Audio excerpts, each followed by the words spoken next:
Olá, sejam muito bem-vindos a mais um Amplifica Cast e hoje eu estou aqui com uma convidada especial que atua no segmento da saúde já há muitos anos, é especialista também em marketing digital B2B. A gente vai falar também sobre inovação, estou aqui com a Luciane. Luciane, muito obrigado pela sua participação. Imagina. Seja bem-vinda. Obrigada. Legal. Tá nervosa, não? Um pouquinho, né? Porque ao vivo, assim, gravado em vídeo, acho que é a primeira vez que eu participo. Legal. Então, o mais importante aqui do nosso episódio é seja você. Com certeza. Seja você, seja original, porque vai dar tudo certo. Vamos bater um papo interessante aí. Legal. Bom, pra gente começar o nosso episódio, acho que é legal você se apresentar para a nossa audiência, né? Falar um pouco aí do seu histórico profissional, das experiências que você já teve aí no mundo da saúde, para que o pessoal se situe e conheça um pouco sobre você. Tá bom. Eric, eu sou, assim, suspeito de falar, porque eu trabalho há muitos anos, mas no segmento da saúde, vamos dizer assim, tem 22 anos. Então, eu sou uma apaixonada pela saúde, acho que é um propósito que depois que eu mudei do segmento, porque, por exemplo, antes eu trabalhava em empresas de automobilística, né, que é também uma coisa que eu gosto muito, que a parte de carros, de automóveis, é uma paixão minha, eu adoro. Está se transformando também, né? Com certeza, está em muita transformação com esses veículos, né, agora elétricos ou híbridos, que também é um sonho de consumo de eu ter ainda um carro elétrico na minha vida, porque essas partes de sustentabilidade tem muito a ver com os meus valores, né? Que legal. Eu acho que é muito interessante a gente pensar cada vez mais nesse mundo pra frente também, né? Não só no hoje, pensar no futuro e sustentabilidade. Então isso incorporo muito na minha vida, desde lá de trás e também hoje, né? Tipo, na construção de uma casa, a minha casa quando eu construí, que eu moro agora recentemente, é muito voltada para sustentabilidade. Que legal. Mas falando de carreira, quando eu mudei desse segmento de automobilística para a saúde, foi muito por conta também do meu irmão mais velho. Sim, ele era da indústria farmacêutica, né? Uma pessoa que teve uma brilhante carreira na indústria. O Mauro, né? Mauro Garcia, meu irmão. E aí eu sempre fui muito fã do meu irmão, né? E ele teve uma carreira muito de sucesso. Eu falava, puxa vida, e de viagens e coisas boas que a indústria farmacêutica também oferece. Capacitação, muito treinamento. Legal. E isso torna você diferenciado. Por quê? O principal cliente de uma indústria farmacêutica são os médicos, né? Ali, o principal interlocutor da indústria. Sim. E para você conversar com um médico, né, Eric, não só com qualquer profissão, mas mais ainda com um médico que estuda tanto a medicina, estuda tanto a saúde, as novidades para a saúde das pessoas, você tem que estudar muito. Sim. Então você tem que ser uma pessoa muito preparada, né, para poder falar e influenciar talvez esse médico a gostar ou não do que você está falando. Por exemplo, eu iniciei minha vida como propagandista farmacêutica, né? Eu era propagandista vendedora na AstraZeneca. Isso foi em 99, então por isso que são 22 anos, minha primeira experiência. E, cara, eu amei, porque isso brilhava meus olhos do quanto que eu podia fazer diferença na vida dos pacientes daqueles médicos com informações que eu levava para ele. Atualizações, não só sobre o produto que a empresa me passava, o marketing, né, todas as estratégias, mas também eu ia além. Eu estudava, eu ia atrás, eu lidava com muitos cardiologistas, por exemplo. Então eu já sabia de alguns deles quais eram os sites que eles mais entravam, quais eram as sociedades médicas que eles seguiam. E eu tentava fazer parte um pouquinho do mundo deles para poder falar, talvez, a mesma língua, né? Um conteúdo que interessasse, entendeu, Eric? Sim. Porque assim, propagandista, a gente, nossa, estão centenas hoje de milhares, talvez, no Brasil. É muito complicado você ter a atenção do médico. Então, o que faz, né, você ser diferente ali no médico? Então, o meu diferencial era eu ir além do que a indústria me pedia para falar. Eu sempre pesquisava muito. Então, essa parte de estudar tá muito inerente a mim, sabe? Eu me encantei com isso na indústria. Então, eu passei por várias funções, mesmo na AstraZeneca, depois eu fui para a área de inteligência de mercado. Legal. Teve um projeto mega interessante de efetividade da força de vendas, então era assim um tipo de técnicas que hoje, em 2022, eu vejo algumas indústrias aplicarem, e a AstraZeneca foi super visionária. Na verdade, o presidente, o CEO na época, foi muito visionário em querer implantar algumas coisas de segmentação de mercado, e isso em 2004. Então, veja bem que tem muito tempo aí, né? Sim. E deu muito resultado na empresa. Então foi um projeto, era um projeto que realmente tinha começo, meio e fim. Eu fiz parte desse projeto, foi encantador. Eu trabalhei no Brasil inteiro com representantes e realidades diferentes, de unidades de negócios diferentes. Trabalhei com oncologia, trabalhei no hospitalar, em sistema nervoso central, porque aí tinha que trabalhar com todas as BUs da empresa, né? Amei o projeto. Depois eu passei por uma fase mais de... Acabou o projeto, tal, de gerência de novos produtos e novos negócios, que é outra coisa que me encanta, como eu estava dizendo no começo, essa parte de pipeline, do que vem pela indústria farmacêutica, o que vai mudar a saúde das pessoas, qual produto que pode realmente fazer a diferença, né, na qualidade de vida também. Então, fui de ser gerente de novos produtos, novos negócios. Mas, cara, eu não vou ficar falando detalhes aqui, porque eu sou muito apaixonada. E aí eu caminhei para outras empresas, depois eu fui trabalhar na hospitalar da EMS. Que legal. Foi uma experiência única também, uma divisão de negócios totalmente diferente, mas agregou muita experiência, muito conhecimento para mim. Um tipo de negócio diferente, né, que não é o mundo mais retail, que a gente fala, o mundo do varejo. Para quem não é da indústria farmacêutica, a gente às vezes tem umas palavras, viu, pessoal, que a gente só que é da indústria entende, né? Mas quem não é da indústria vai entender também. Então, um mundo que gira muito dentro do hospital e do governo também, compras governamentais, né? E aí depois eu fui para a Pfizer também, um outro lançamento, um desafio enorme, um lançamento sobre dor, um medicamento para dor, que, cara, é incrível, né? Como que dor tá muito inerente na vida das pessoas. E a gente, aí como gerente de produto, né? Você ser responsável também para trazer uma novidade ao mercado que faz literalmente a diferença na qualidade de vida das pessoas, que é a redução de dor. Então eu fui gerente de um grande produto da Pfizer na época. Depois da Pfizer eu trabalhei na Eurofarma, também uma empresa encantadora, com muita liberdade entre os colegas, uma colaboração gostosa, sabe? Entre marketing, força de vendas. A força de vendas da Eurofarma é incrível, é assim, uns guerreiros, uma força de vendas que te motiva a sempre querer fazer mais por eles, Lá, antes de eu fazer alguma coisa para o médico, eu tinha que pensar na força de vendas, porque era muito gostoso ver o quanto que eles gostavam e eles admiravam alguma ação que você pensava especificamente para eles. Aí sim, engajamento, né, Eric? Porque também você tem um exército para trabalhar com você, mas se você não dá as ferramentas certas, os recursos certos, pode ser que o resultado que você almeja não seja atingido, né? Então, assim, força de vendas era meu principal cliente, vamos dizer assim, lá na Eurofarma, né? E você tem jeito de ser vendedora. Conversa bastante. Eu fui propagandista vendedora, né, Eric? Então, assim, não tem jeito. Tem um pouco de veia comercial também, né? Mas eu acho que é isso, essa geração de demanda. Não, eu sempre atuei muito, não só na parte estratégica, mas na parte comercial também, né? Então, na execução, como é que é a visão do quanto que uma estratégia realmente funcionaria na prática. Então, eu ajudava muito, né, o pessoal em planos de ação. Acho que também aquela experiência que eu tive na AstraZeneca como efetividade da força de vendas era muito comercial. Sim. Então, você trabalhar a segmentação era, com certeza, para melhores conversões de vendas, né? Melhor geração de demanda. Sempre tinha um cunho muito comercial, né? Não era tanto marketing assim. Então, tem isso que eu gosto. E você falou uma coisa interessante. Você falou que pelo seu irmão você foi influenciado a trabalhar na indústria. E no meu caso, eu tenho um irmão que trabalha na indústria. Ele fez o primeiro projeto de rastreabilidade de medicamentos lá em 90 alguma coisa. E eu acabei... Não porque eu imaginei que um dia eu ia trabalhar com a indústria farmacêutica, mas através da inspiração dele também, eu aprendi muita coisa com ele sobre a indústria e acaba influenciando de certa forma. Olha que bacana, temos esse algo em comum, um irmão que nos inspirou, né? Com certeza na carreira. Legal. Depois, assim, tive um histórico também na Miralles, uma empresa super inovadora, com pensamentos muito diferenciados, querendo fazer diferença. A grande lição que eu tive quando eu trabalhei lá na Miralles era assim, nós temos que fazer a diferença.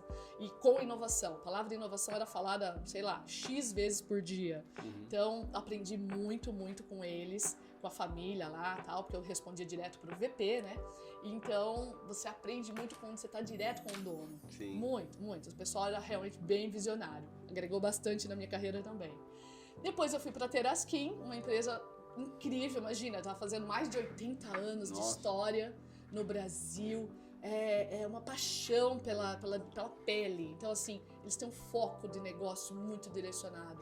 E até legal a gente bater esse papo, porque, por exemplo, na minha carreira, pelas empresas que eu trabalhei, você pode perceber, às vezes empresas mais generalistas, como a Eurofarma, ou empresas muito segmentadas, como é a Teraskin. O negócio deles é pele. Todo tipo de tratamento, ou situações, ou condições, sejam clínicas, ou de beleza, ou de estética, também relacionado ao bem-estar, né? Da saúde da pele. Incrível. Então, assim, muito segmentado. E é gostoso trabalhar assim, sabe? Sim. Você vira um especialista, né? Aprende bastante, né? Sobre aquele mercado. Aprende muito naquele mercado, relacionado com aqueles médicos ou aqueles influenciadores. É bem diferente também. Por isso que eu falo, cada empresa que eu passei agregou um tijolinho na minha vida, né? Fez você chegar onde você está Fez hoje, eu né? chegar, exatamente. E hoje estou na Farma, né? Legal. Um outro lado do negócio. Então, eu trabalhei muito com produtos, né? Uma coisa muito mais tangível, vamos dizer assim.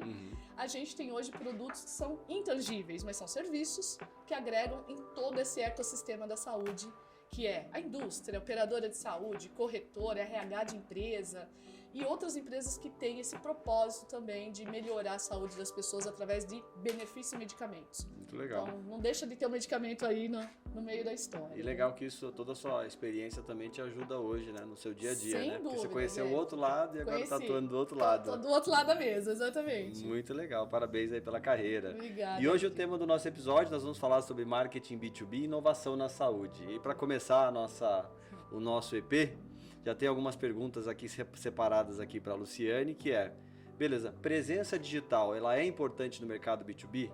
E principalmente no segmento da saúde? Como que você enxerga isso, né? Presença digital, é importante investir em marketing digital, em ações digitais? Com certeza, Eric. Não tem como não pensar na presença digital e em toda a parte de ferramentas que temos. Não só as mídias sociais, mas também o outro lado dos investimentos, né? Então, por exemplo, empresas B2B têm que pensar sempre em ferramentas no LinkedIn, por exemplo, é um grande canal, Sim. né? Onde os gestores estão ali, os decisores estão nessa rede, né? Muito mais do que antes. Então, se antes já era bom, agora é imprescindível essa presença digital no mercado B2B, em canais como o LinkedIn, por exemplo. Algumas redes sociais são importantes? São super importantes, né? Tem milhões de pessoas lá. Mas pensem vocês que o LinkedIn tem hoje 800 milhões de pessoas Sim. ali naquela rede, naquele networking. E é muito fácil de se relacionar, né? Porque você às vezes convida a pessoa para fazer parte da sua rede. Você tá uma mensagem de distância da pessoa, né? Exato, Eric. No mundo de Então, hoje é uma mensagem de distância, uma conexão. Ou você segue a pessoa, você realmente chama ela para conectar na sua rede. E como empresa, né, B2B, você tem que pensar nos seguidores, o quanto que de seguidores vão seguir o que você publica, qual o seu conteúdo, o quanto relevante você tem que ser nesse negócio. E é um baita no canal, com certeza eu acredito assim. E tem outros também, ferramentas do Google, mas e aí a gente tem que segmentar o público também dentro das ferramentas do Sim. Google, né, para que não fique aquela coisa muito chata, que às vezes nós como consumidores não gostamos, né? Que fica uma propaganda te seguindo, te perseguindo, mas muito mais segmentada, direcionada para o segmento ou para o tipo de negócio que você quer buscar. E os gestores e os decisores. Sim. Então, eu super recomendo e a gente trabalha assim bastante hoje, né? E hoje dentro dessas ações, né, por exemplo, quando a gente fala de...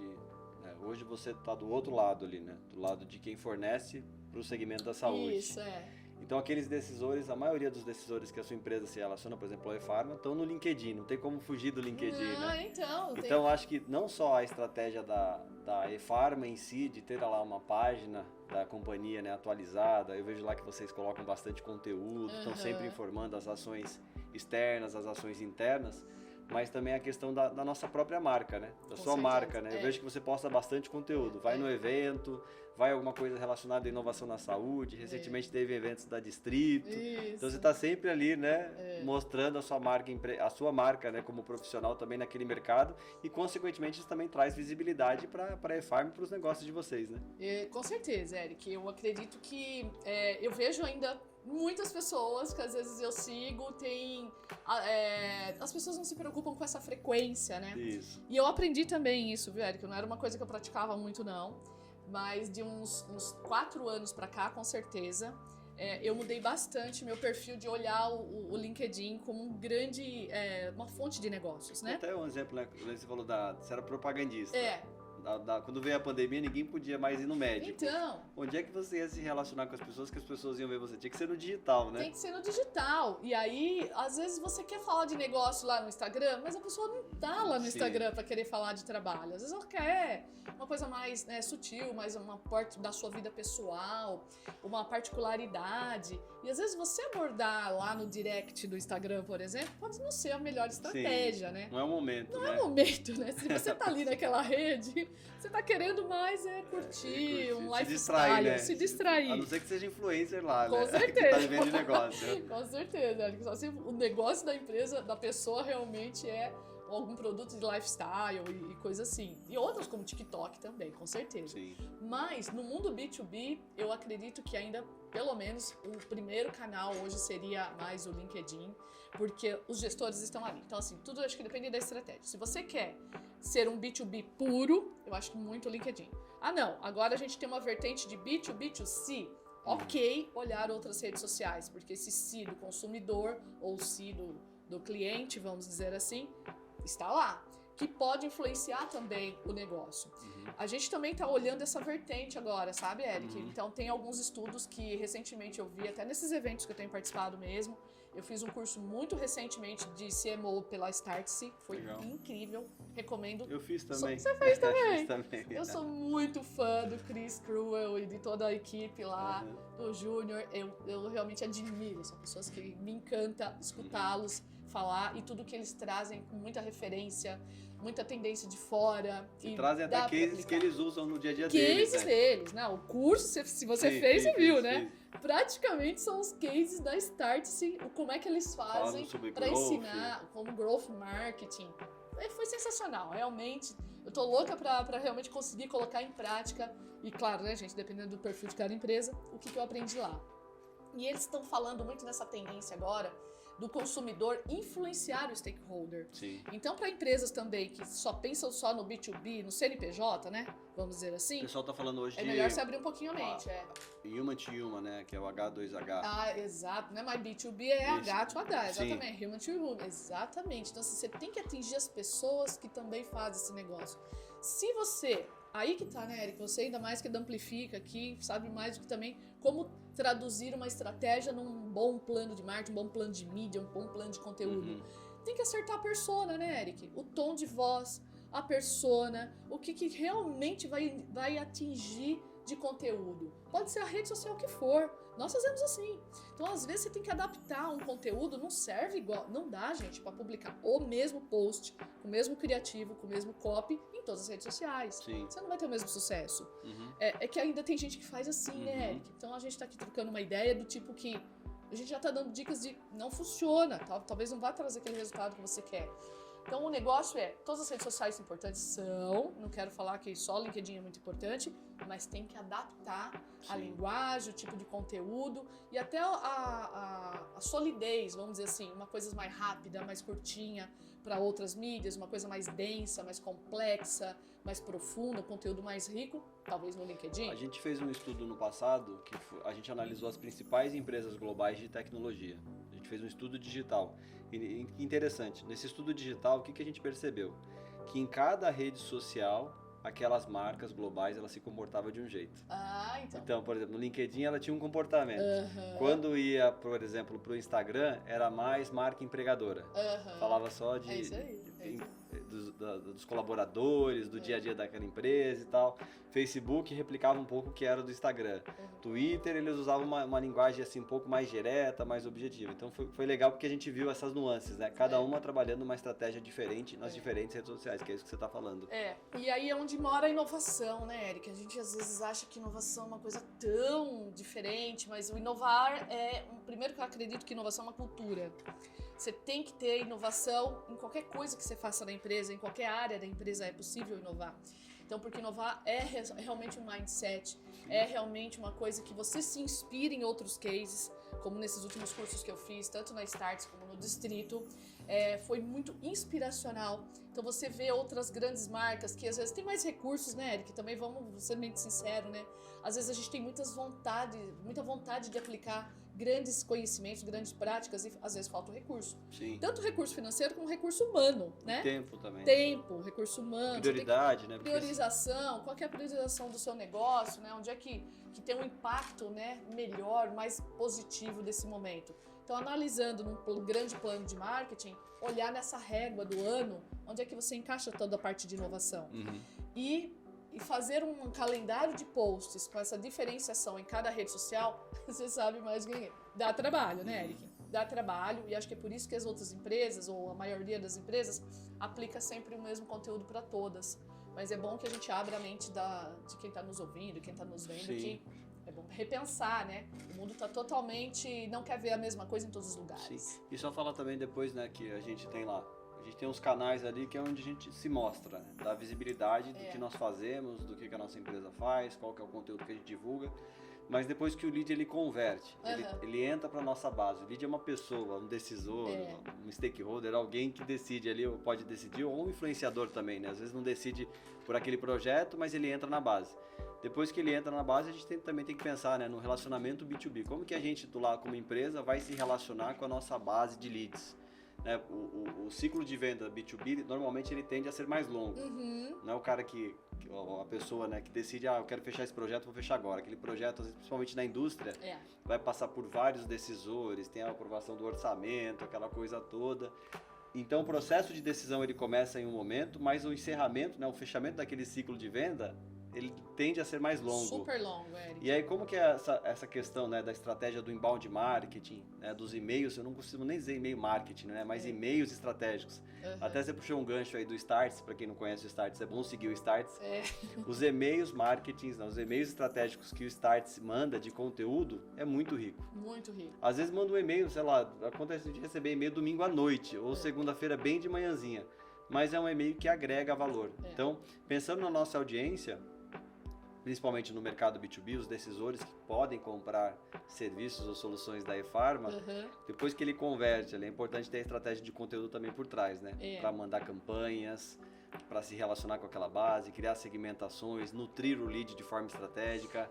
A gente tá... E agora em 2022 é um ano muito importante na eFarma, a gente teve uma estruturação incrível na empresa, onde mudamos muito a forma de trabalho mesmo, né, Eric? Então, assim, por exemplo, a empresa tem hoje vários squads trabalhando, cada um com as suas missões. Então, trabalhar no formato squad já é diferenciado. E por quê? Cada um tem muita autonomia, cada squad, né? Cada esquadrão ali com a sua missão tem muita autonomia de ação.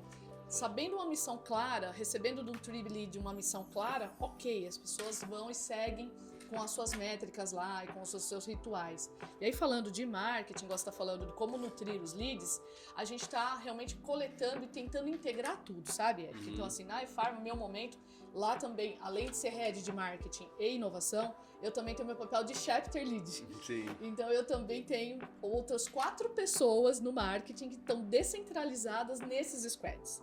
E cada um com uma missão. Então, meu grande papel hoje é como eu integrar as 4 pessoas que não estão no meu dia a dia, eu não tenho um contato diário, como é que eu influencio para colocar toda a estrutura do branding, toda a estrutura do que é importante, do continuar nutrindo os leads, não ter uma régua de relacionamento que funcione. Por cada tipo de empresa, Para cada tipo de segmento, para cada tipo de missão. Exemplo, se eu estou falando com empresas healthcare, operadoras, corretoras de saúde, é uma mensagem, é um conteúdo. Se eu estou falando com o público interno da empresa, porque a gente tem muitas ações de endomarketing, né? Como é que é esse tom de voz, como é que a gente vai ajustar o conteúdo também, e assim vai. Outros negócios, por exemplo, a gente tem uma célula chamada Conquista, para a gente realmente conquistar novos negócios. Ali é muito amplo. Então, é o RH de empresa, por exemplo, o meu principal público-alvo. É um dos primeiros serviços da eFarma que a gente lançou em 99. A empresa exatamente agora em setembro, vai completar 23 anos de mercado. E foi pioneira, né? Uma história. Foi pioneira em fazer planos de benefícios de medicamentos. Então, RH é um público muito importante para nós. Como nutrir? Imagine você, né? A gente tem que ter um conteúdo relevante, né, Eric? O que a gente tem trabalhado hoje é numa campanha onde a gente abre um pouco a mente desses gestores. Você tem um plano de saúde, você já oferece uma assistência médica através de um plano de saúde para o seu funcionário? Ok, é muito importante cuidar da saúde. Saúde bucal, com planos de odonto, mas e o medicamento? Onde é que fica o tratamento, né? Então, essa régua que você está falando aí, a gente trabalha nisso. Legal. É um tom até provocativo, entendeu, Eric? Porque a gente tem que fazer um e-mail marketing, como você falou aí, que quem receba tenha vontade de ler até o final. Porque às vezes a pessoa para ali no comecinho e fala, esse conteúdo não é pra mim, porque às vezes não é, né? Às vezes a pessoa acha que não foi escrito para ela. Errou na segmentação, exatamente. Então a gente está trabalhando nessa segmentação com temas de interesse para que a gente tenha uma comunicação cada vez mais assertiva, Eric. Muito legal. Muito legal. E vocês fazem também, dentro das estratégias digitais de vocês fazem eventos online, fazem eventos presenciais? Como que é esse mix aí? Aí faz o evento pensando também nas verticais? Fazemos. A gente tem, agora tá voltando, né, mais do que nunca os eventos presenciais. E tem que falar também do podcast, né? Como chama o podcast de vocês? Oxigenando Ideias para a Saúde. A gente vai colocar o link na descrição desse podcast falando sobre o link, para vocês acessarem o conteúdo. Com certeza. Esse é um conteúdo Isso foi você que criou, né? Fui eu que Oxigenando Ideias. Foi podcast eu da eFarma. Que idealizei esse projeto, porque eu disse pro nosso CEO, falei, olha, se a gente quer E é uma estratégia, né, de conteúdo. É uma estratégia, e rica, hein, e rica. E vocês sabem que a gente tá aqui no podcast também, né, Eric? A gente fez qual era a minha idealização? Seguindo a visão da empresa, o plano estratégico da empresa, que o CEO determinou que queríamos ser protagonistas nessa transformação do mercado digital, na transformação digital do mercado da saúde, porque a eFarma é uma empresa de serviços, de tecnologia e de serviços. Então, a gente presta realmente esse serviço para todos os stakeholders, como você falou. Todo que é relacionado, a gente é um elo que envolve e conecta, inclusive o varejo também, varejo farmacêutico, uma grande rede de farmácias. Hoje a gente tem 35 mil farmácias na nossa base, é enorme, né? Uma rede incrível que faz o negócio acontecer. E aí a gente pensa em como atender um pouco de cada stakeholder, como a gente se aproxima de cada stakeholder, né, Eric?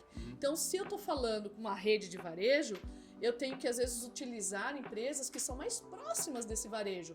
Por exemplo, a gente nos tornamos associados do IDVF, que é um grande instituto que se comunica bem com o varejo, já tem essa proximidade. E lá o nosso objetivo é educar, porque a gente quer contribuir cada vez mais com a educação das pessoas do varejo. Então a gente entra como parceiro, né? Lógico, falando muito do nosso negócio, que é PBM, sim, lógico, que é o que move, é o nosso core business. Porque as empresas, o pessoal às vezes ainda não entende direito o que é uma PBM no Brasil, né? E aí tem... Se quiser explicar o que é uma PBM, é legal, né? Então vou aproveitar aqui também e falar alguma coisa. Uma PBM realmente, a tradução ali seria uma gestão de benefícios em medicamentos, sempre relacionado ao medicamento, ao tratamento. E aí o que a gente tem de principal meta é o acesso. Se eu te falar uma coisa mais importante do PBM é acesso. Como é que eu acesso o tratamento? É o primeiro passo. Então, acesso para quem também? A pessoa certa, no tratamento certo, ao preço certo e no momento certo. Então, qual é o melhor momento para você oferecer, por exemplo, um gestor de RH? Eu tenho uma população de doenças crônicas, principalmente as não transmissíveis também. Diabetes, hipertensão, depressão, ansiedade, enfim. Todas essas doenças que são crônicas e que não são transmissíveis, né? Existem planos específicos para você cuidar da qualidade de vida dessas pessoas e mais do que nunca, né? Que elas não abandonem o tratamento. A gente faz todo esse ciclo, entendeu, Legal. Eric? Então, isso é diferenciado, isso é um PBM que faz. Você não encontra isso, às vezes, no varejo farmacêutico. O varejo dá muito desconto. Sim. Isso é fundamental para todo mundo aqui, para que os medicamentos cada vez estão subindo mais, Sim. né? Esse ano mesmo foi histórico. Nunca teve um aumento tão grande nos últimos 5 anos Nossa. em preços de medicamento.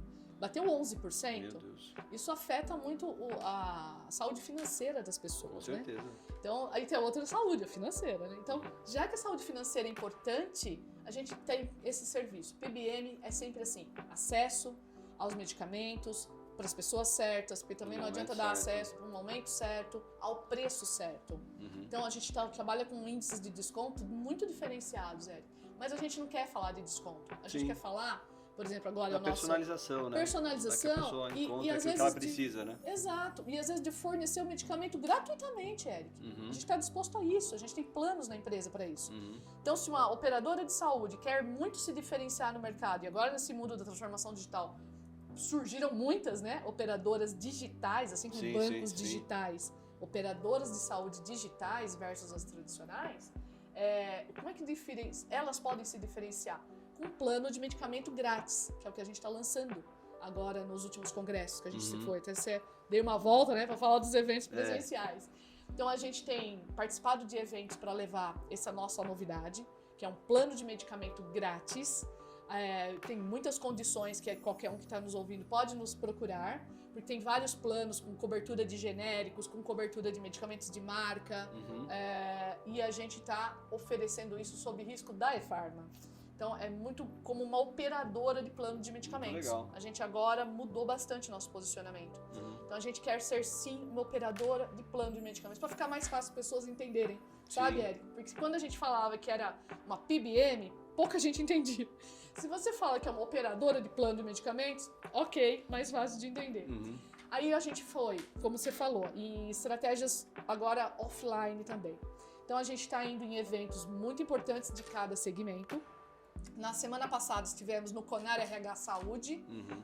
onde o Conar é um Eu evento... acompanhei lá no Você LinkedIn, você acompanhou, postando. né? Nossa, que conteúdo. Eric, eu fico muito na plateia e deixo a área comercial lá no stand trabalhar para fazer a captação dos leads, né? Claro que a gente fez toda uma programação de materiais, de ativação. Então, teve material offline? Teve um folder na pasta dos congressistas? Teve também um momento de encantamento lá no nosso stand? Teve. Por exemplo, eu combinei com a organização da gente fazer uma foto de recordação do evento. Porque era um evento, pessoal, das pessoas se reencontrarem. Muito legal, Então, muitos né? gestores de RH queriam se ver, queriam tirar foto junto. Ah, o meu amigo, meu companheiro, ou 3 ou 4 pessoas da empresa. Então, a gente fez toda uma fotinha de recordação, dava lá na hora para a pessoa. Foi uma ação que a gente fez no nosso stand. E claro, toda a equipe comercial tava lá, né? Todos os executivos de vendas. Tinha a parte o diretor também Bastante comercial gente no tava lá. evento. Bastante. Era um evento de 500 pessoas. Nossa. Uhum. Né? E então bombou porque era uma novidade. E eu lá dentro no auditório, na plateia, tava ali consumindo o conteúdo pra gente realmente levar de novo o conteúdo certo também pro público certo, né? Com certeza. E fazer essa experiência, né, do on e do off é essencial, né? Essencial. Você tem uma estratégia que você leva as pessoas para um evento presencial e ali você se relaciona, Aham. ali vai gerar um lead, Lead. e depois traz pro digital de novo para se relacionar, para ativar aquele contato, né? Acho que tudo é vice-versa, né? Você pode fazer um evento digital, gerar uma captação de lead e depois talvez fazer um evento próprio, um evento presencial para estreitar relacionamento. Ou como foi o contrário, a gente fez lá participação do evento, captaremos os leads com certeza que a organização nos propôs e agora começa a régua de relacionamento de nutrição. Então, para quê? Por isso que eu também estive na plateia, para relembrar conteúdos. É isso que eu acho importante. Você pega um mail em um evento, também não adianta, né, Eric? Eu pensar como estratégia de marketing junto com a área comercial, só ficar falando de produto, coisas que interessam só para nós. Tem que ser uma coisa interessante para ambas as partes mesmo, para uma relação de ganha-ganha. Sim. Para eu entrar, como eu fazia lá quando eu era propagandista, para eu entrar na mente do gestor de RH. Puxa, nesse dia a dia dele, o que é importante ele relembrar do congresso? Então, eu faço isso. Eu vou agora construir, porque o evento acabou de acontecer, eu vou construir uma régua de conteúdo para ele relembrar o que ele viu lá, mas aí quem está levando e relembrando, a marca ePharma. Isso. Né? E sem falar que todo esse Como conteúdo... parceria, né, Sim, Eric? e todo esse conteúdo que ele é produzido no evento, ele também vira um conteúdo on, né? Conteúdo Pode ir para o site, pode ir para as redes sociais, para poder continuar aumentando e ampliando aquele... Então, você imagina lá, se 500 pessoas, 400 pessoas assistiram a palestra, um exemplo, você imagina você ampliar isso dentro da rede social, quantas pessoas não vai alcançar? Exemplo, milhares. Hoje a gente tem quase 45 mil seguidores no LinkedIn. Então eu saio, é o que você disse, eu saio 400, 500 para 40 mil que podem visualizar isso no nosso site. Essa é a ideia. Legal. Amplitude, né? E quando a gente fala de relacionamento, a gente falou de engajamento, mas a gente ainda não falou do engajamento 360. O que é o engajamento 360? Bacana, bacana. É um super projeto lá na eFarma. A gente tem oferecido isso especificamente para a indústria farmacêutica, um dos nossos principais stakeholders. A gente ajudar a indústria a fazer aquelas que realmente pensam em programas de acesso, suporte ao paciente, ou, enfim, de acesso a medicamentos e fidelização da marca, né? Tem vários nomes que eles também podem dar por aí. Então, a gente quer contribuir numa visão 360 da eFarma. E essa visão 360 vai para todos os touch points que a indústria tem que ter de contato com esse programa. Exemplo, uma empresa que lança um programa de fidelização agora, de acesso, tem que pensar: qual é a parte tática que eu levo para a força de vendas? Qual é a ferramenta que eu levo para a força de vendas? Por quê? Se a força de vendas também não comprar muito bem a ideia, ela não chega ao médico. Uhum. E aí depois eu também faço então materiais específicos, eu tenho uma estratégia específica de força de vendas, de geração de demanda. Depois eu também penso em materiais específicos para engajamento do médico. Como a gente promove todos os benefícios que a indústria desenhou conosco, nesse plano de fidelização, de desconto, enfim, de acesso ao medicamento para o médico. E aí o médico também tem que achar aquilo muito encantador, muito interessante para ele oferecer para quem? Para os pacientes. Quais pacientes? O paciente certo também, né, Érica? Não adianta levar qualquer programa para qualquer paciente, o médico não vai pensar assim. Então, se você também leva grandes vantagens para ele oferecer para aquele paciente especial dele, que mereça estar fazendo parte daquele programa, também é um material que a gente pode ajudar a indústria a fazer, a construir. Outra coisa, depois que o paciente entrou no programa, a gente também tem que engajar esse paciente. Não adianta só a primeira adesão. Eu fui, como eu disse a você, Érica, eu fui gerente de produto por muitos anos na indústria. Eu também gerenciei programas de acesso, de adesão ao tratamento. E param. A gente tem um mistério por aí para desvendar. Por que as pessoas às vezes ficam 3 meses no programa e abandonam o programa? Então, o problema de adesão ao tratamento, aderência ao tratamento no Brasil é enorme. Isso há muitos anos, não é recente, não tem a pandemia, não tem nada, gente. É de muitos anos já é assim. Então, faz parte das pessoas. E o que é que você pode fazer nesse mundo que hoje talvez está até um pouco mais fácil, que antes você dependia só do médico para engajar o paciente, agora o paciente está em todas as mídias digitais, para você ir e falar para ele: olha, é importante que você siga o seu tratamento, não pare no 3º mês, compre o 4º, o 5º, o 6º, o 10º, o seu tratamento é contínuo, né? Para quê? Para a sua saúde melhorar. Enfim, nós podemos contribuir com isso. Afinal de contas, as bases, né, de dados, quando a indústria farmacêutica permite e ali desenha as réguas de relacionamento com a gente, tudo dentro da LGPD, com certeza, sim, né? Sim. Obviamente, a gente ajuda a indústria farmacêutica nisso. Muito legal. A manter dicas de saúde, sabe, Eric? Não só pensando em venda do produto, mas também lá no fim. Mas, olha, é importante que você faça adesão ao tratamento. Então, dicas de saúde, dicas de qualidade de vida, para que a pessoa continue naquele tratamento. E depois, então, você vê que é 360, mas não acaba por aí. Porque a gente tem ferramentas digitais, a gente também tem um aplicativo, onde a gente tem uma ferramenta que a pessoa pode comprar no nosso aplicativo, chama Farm Store. Então a gente tem uma rede de varejistas parceiros, estrategicamente escolhidos numa parceria conosco, para ser ali o seller desse medicamento.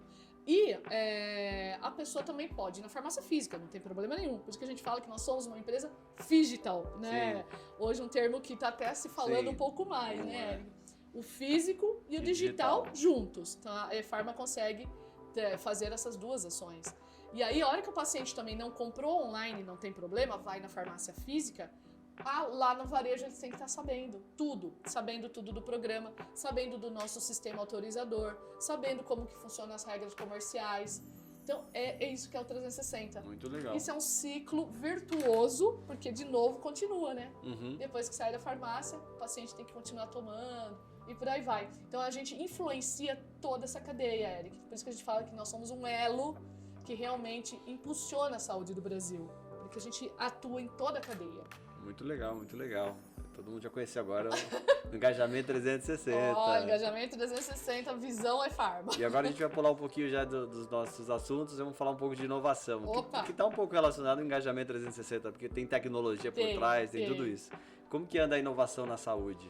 Olha, às vezes é uma barreira ainda ser transposta, vamos dizer assim. E é o tema que você é responsável também nessa questão da inovação, né? Sou também, Eric.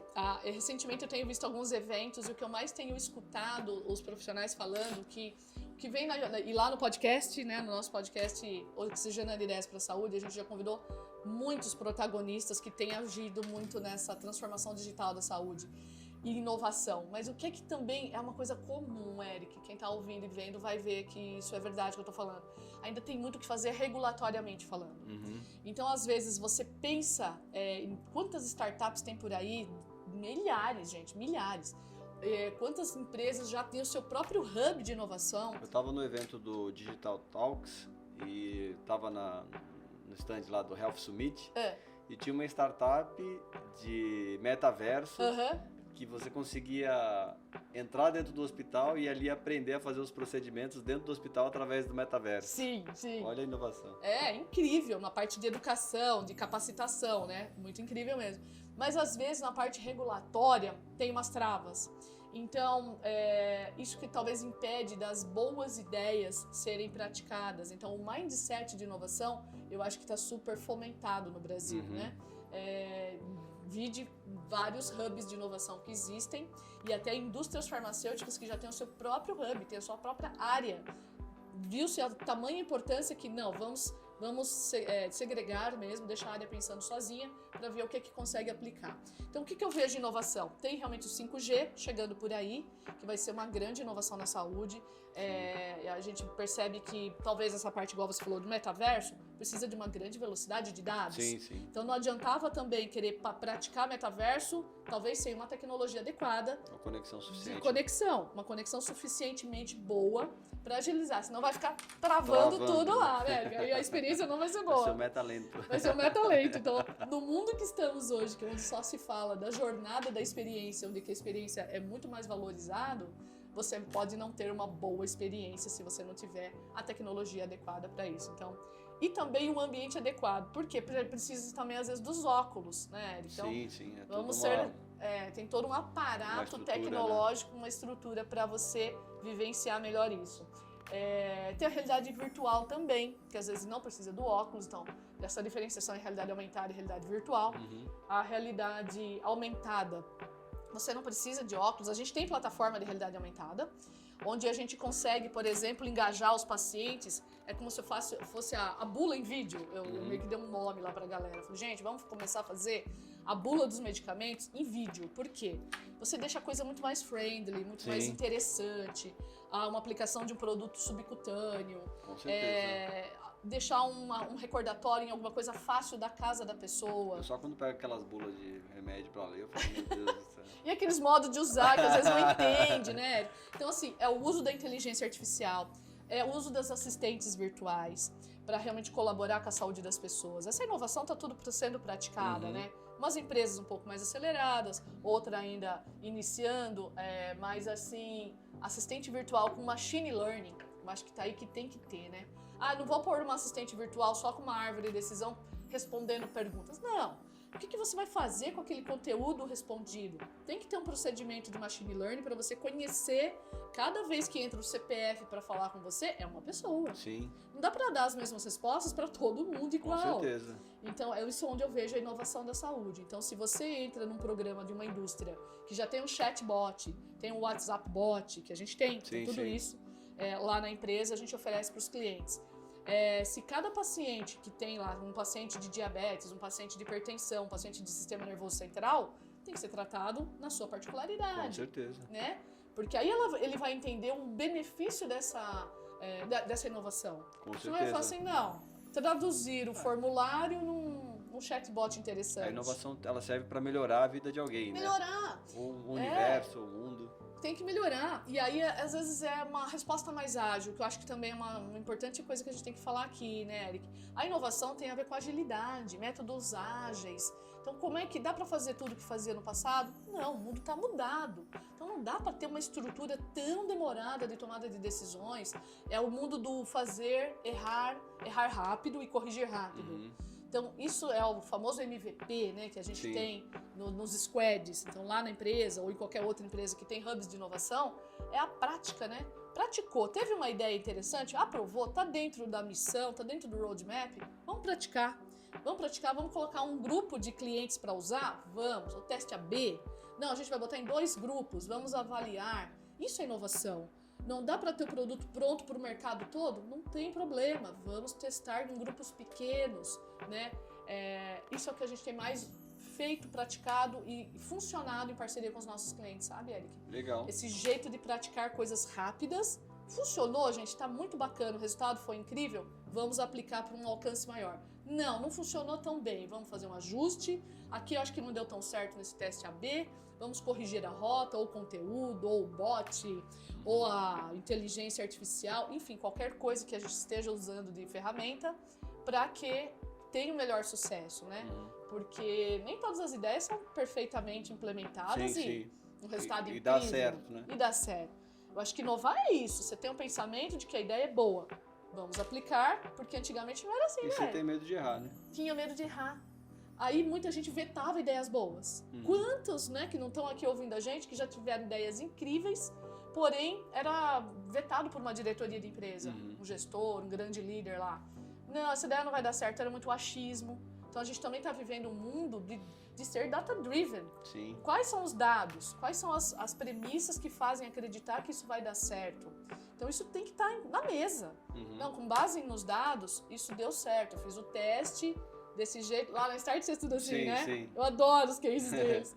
Não, a gente fez o teste com esse criativo, com esse copy. Não. Qual que vocês acham que deu certo? Qual que vocês acham que deu certo? E a gente erra feio, né, Eric, no que a gente acha. Porque a gente tá preso a aprendizados do passado. E os dados disseram outras coisas. Os dados dizem outras coisas. Então, assim, gente, é um pouco sair um pouco do modo feeling para ir no modo dos dados. Então, não dá mais para a decisão tomada. E eu acho que perdeu o medo de errar também, né? Porque muitas pessoas, elas também não inovam. Às vezes tem o veto de alguém que fala, ó, esse projeto não vai para frente por conta disso, disso. Mas às vezes também as pessoas têm medo de inovar, né? Tem medo até de dar ideia, com medo de fracassar. Fracassar. Com medo de fracassar. E se a minha ideia der errado? Qual é a minha reputação na empresa?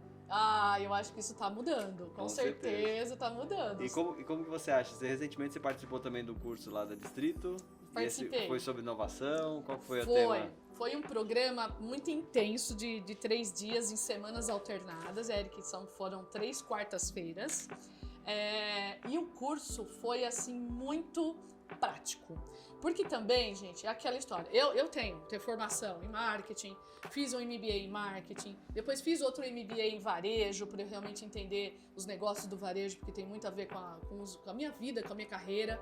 Então, assim, isso já é passado. Sim. Coisas que a gente estudou há 5 anos atrás, dificilmente você consegue aplicar agora. Com certeza. Mudaram, as ferramentas mudaram. Então, esses cursos rápidos são bem eficientes. Então eu vi que o primeiro dia foi muito inspiracional, claro, com muita base de dados. Distrito para mim é assim uma das principais fontes de referência. Vai deixar o link aí também nos comentários. Gente, vale a pena conhecer de verdade. Eles são uma base incrível de relatórios, de health techs, de saúde, de fintech, não importa. Eles têm uma verticais completamente diferenciadas. Eu já fui no hub de inovação que fica lá no HC, em São Paulo.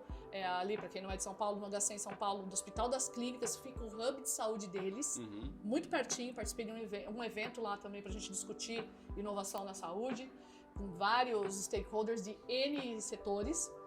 E o principal, eles têm então essa prática, eles têm dados, é o que eu falei agora dos dados, Então, o distrito sempre vai levar as tendências com base nos dados, para abrir a mente da gente, para ver o que vem por aí, o que você pode pegar essa tendência e aplicar. Se a gente vê os dados, a gente não vai ter argumentos, né? Não vai ter argumento. Como é que você hoje faz um plano, mesmo que seja de marketing ou de inovação, qualquer que seja, sem a base referencial de dados do que está acontecendo por aí? E aí, então teve esse primeiro dia com base nas tendências, em dados, referências que eles trouxeram, e depois muita inspiração. E aí no inspiracional deles lá, Eric, eles trouxeram grandes cases, grandes pessoas, para falar como funciona a parte de inovação em cada empresa. Então teve Nubank, teve Omni, teve Fintech, não era um evento só da saúde, tá? Era um evento realmente de inovação, um programa executivo de inovação. E eles levaram pessoas de N setores. Operadora de saúde, teve a Sul América apresentando lá como que eles fazem um lab de inovação. Eu já vi da Unimed também. Então, é muito bacana de ver tudo isso. E você se inspira nesses cases, aprende que todo mundo, não importa o tamanho da empresa, que lá a gente viu empresas gigantes, ou nem tão gigantes, tinha startups também falando, é aquela cultura. Vamos aplicar o que você aprendeu. Tente convencer o squad ou o seu tomador de decisão. Se a ideia tem sentido, está na missão, está no plano estratégico, aplica logo. Faz um teste, né? Coloca em prática, prototipa. Se é um produto tangível, faz um protótipo, né? Tangibiliza esse produto e mais do que nunca, colhe a opinião de quem usou, dos usuários, ou do beneficiário, ou dos pacientes, quer o nome que você queira dar, aí do shopper. Tem que prototipar, tem que colocar em prática. Então eles colocaram muito isso para nós. E depois, o segundo dia tinha muita parte de técnicas, que sempre é bom relembrar. Sim. Então ferramentas, técnicas de inovação. E muitos frameworks também, eu adoro frameworks, sim. Adoro. É um jeito muito interessante da gente fazer um plano em poucas páginas, né, Eric? Também o mundo dos 50 slides ou para mais de planos, eu acho que também tá com os dias contados, as pessoas não têm paciência. Tem paciência mesmo. Tem mais paciência e tempo, porque o tempo agora é muito caro das pessoas, é muito alto o valor. Então você tem que ser muito objetivo para você vender o teu projeto. Eles dão essas ideias de frameworks interessantíssimos. E aí o terceiro dia foi também muita prática. Né? Qual framework você aplicaria na sua empresa? Teve grupos de discussão. Então foi um evento híbrido com centenas de pessoas, foi um alcance incrível e valeu muito a pena participar. Então eu acho que o que eu trouxe de lá é o que eu vou fazer para 2023. Porque daqui a pouquinho já começam todos os movimentos de plano para o próximo ano, né, Eric? Legal. Então, certamente no meu plano de 2023, no meu plano estratégico de marketing e de inovação aberta, estará contido lá muito do que eu aprendi. Legal. E para nossa audiência aqui, por exemplo, ainda não tem uma área de inovação, até pra gente encerrar o nosso episódio com uma dica prática assim para eles. Não tem uma área de inovação. Como que uma empresa, independente do porte, ela consegue criar ali, né, o squad pequeno, eu não sei o tamanho, quantas pessoas são necessárias, o tempo que ela tem que dedicar para começar a olhar a inovação? Qual que seria pra gente encerrar o nosso episódio dessa dica aí? Olha, eu talvez teria 2 dicas, Legal. Eu acho que primeiro, formação de squads é quando você tem squads dedicados por uma missão mesmo. Exemplo, lá na empresa, recentemente a gente montou um squad, tem uns 3 meses, por isso que eu falo que é recente, porque ainda está colhendo dados, fazendo toda a parte de qualificação, que é de monitoramento dos pacientes, né? A gente chama de RPM, monitoramento à distância dos pacientes. Então a gente vai... O que compõe um squad? Um Product Owner, às vezes um Product Designer, uma pessoa de tech, às vezes precisa de alguém de TI, e tem uma pessoa de marketing. Legal. Então é um squad de 4 pessoas dedicadas a essa missão. Legal. Às vezes você não tem recurso para dedicar 4 pessoas só para essa missão. Então o que também tem modelo, né, Eric? De guilda, tem gente que fala guild. É você pegar uma pessoa de cada departamento e compartilhar o tempo dessa pessoa para um projeto específico. Legal. Exemplo que você falou aí. Não, eu quero mudar uma cultura de inovação aqui na empresa, uma cultura do intraempreendedorismo, por exemplo. Quem que eu vou chamar? Escolhe as pessoas de cada departamento e elas dedicam uma parte do seu tempo para aquela missão. E encontros semanais. Também tem que ter a frequência, pessoal, senão não dá certo. Sim. Então tem que ter uns rituais frequentes. Não dá para a pessoa se encontrar só uma vez por mês para falar daquele assunto. Tem que ser um pouco mais frequente. Eu indico semanalmente. Então, semanalmente, aquele grupo de pessoas vão se encontrar. Você pega uma pessoa da área comercial, uma pessoa de RH, uma pessoa de marketing, uma pessoa de operações. Sei lá, você constrói uma guild que cada um representa uma parte da empresa e vai dar a opinião sobre aquele tema. Legal. Fica muito rico, fica multifuncional, multioperacional, Eric, porque aí isso dá uma riqueza de opiniões, não fica só de uma área. De novo, gente, inovação não é de uma área, não é da área de inovação. Sim. Inovação é mindset. Então, por exemplo, lá minha primeira missão, aí é uma segunda dica. Então, a primeira dica é, tem recurso suficiente, monta um squad. Uma missão dedicada, um negócio vai ser mais rápido, Sim, com certeza. Com certeza. O resultado final será muito mais rápido. Não tenho recursos e nem profissionais, nem recursos humanos, nem econômicos, financeiros para montar um squad. Monta uma guild. Um departamento, uma pessoa de cada departamento se unindo para um projeto. É um nome bonito para talvez alguma coisa que já esteve no passado, mas o X da questão são a frequência dos encontros. Que a gente em inovação chama de ritual. Sim. Tem o ritual da daily, tem o semanal, tem as sprints. Então, tem que ter entrega, tem que ter metodologia para mostrar esse resultado. O que está acontecendo lá no grupo? Então, tem que ter um acompanhamento, um KPI, né, ô Eric? E a segunda dica que eu dou, às vezes, não sei se tão caro assim, gente, mas vale super a pena uma plataforma de inovação, Eric. Eu implantei na Farma. Eu, quando cheguei também, não tinha grandes recursos, porque a minha área era completamente nova, nem existia, né, essa área de inovação aberta na empresa. E tinha inovação orgânica, com certeza, que fica muito com a parte de TI, com a diretoria de TI, mas eu sou responsável por inovação aberta, Open Innovation. E aí a gente implantou uma ferramenta para colher ideias, eu chamo de central de ideias. Porque, já que eu estou dizendo que inovação é mindset, é cultura, eu tinha que levar isso para todos os funcionários da empresa. Hoje a Farma tem mais de 400 funcionários. Então, a gente nem fala funcionários, a gente fala e-farmers, né? Os que colaboram, que constroem a e-farma com a gente. Eu coloquei uma plataforma que colhe as ideias de 400 de uma vez. Então fica fácil, fácil, intuitivo, tem que ser uma plataforma simples. Todo mundo pode chegar lá e contribuir. Qualquer momento do dia, entendeu, Eric? Dizem que a inovação está em qualquer área, né? Qualquer área. Então, a gente abriu uma primeira campanha que a gente chama Ideias Gerais Pré-Farma. Eu não coloquei uma campanha específica, eu queria ouvir as pessoas. Talvez aquelas pessoas tinham um monte de ideias na gaveta e que não tinham um canal para falar. Então, também, ideia de inovação. Você precisa abrir um canal, né? Um canal de abertura de ideia, né? Para escutar as ideias. Né? O CEO, o presidente, o gestor, enfim, o gerente da empresa, o gerente geral, tem que ter um canal para escutar as ideias das pessoas. Porque, gente, 80% das inovações das empresas, isso é dado, vem das próprias pessoas, não vem de fora, vem dos internos. Quem trabalha hoje na organização tem muitas condições de apresentar as melhorias para a própria empresa. 80%. Então, 20% vem do mundo externo. Tem que aproveitar essa capacidade, né, Eric? Essa visão das pessoas internas. E a gente lançou uma campanha lá, se você ter uma ideia, para encerrar mesmo.